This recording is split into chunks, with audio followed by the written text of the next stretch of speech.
జీవితంలో విజయాన్ని పొందాలంటే నీ పని పట్ల నీవు నిజాయితీగా ఉండాలి.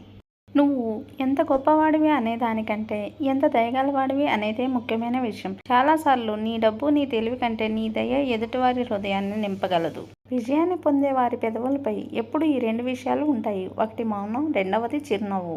అందమైన వారు ఎప్పుడూ మంచిగా ఉండకపోవచ్చు, కానీ మంచివారు ఎప్పుడూ అందమైన వారే. బంధాలకు మరణమంటూ ఉండదు. మనమే మన అహంతో, అవివేకంతో బలవంతంగా చంపేస్తాం. నమ్మకం, ప్రార్థన ఈ రెండు అసాధ్యమైన వాటిని కూడా సుసాధ్యం చేయగలవు. నీవు మాట్లాడే మాట నిజమైనదిగా, అవసరమైనదిగా, మృదువుగా ఉండాలి. గతం దేన్నైనా కోల్పోయేలా చేయవచ్చు, కానీ తిరిగి మొదలుపెట్టే అవకాశం ఎప్పటికీ మన చేతుల్లోనే ఉంది. నీ ఆనందం కోసం ఇతరులపై ఆధారపడకు. అది నిన్ను ఒంటరిగా మిగిల్చవచ్చు, నిన్ను నిరుత్సాహపరచవచ్చు. కానీ అదే ఆనందాన్ని నీలోనే వెతుక్కుంటే అప్పుడు ఒంటరిగా ఉన్న ఆనందంగా ఉండగలవు.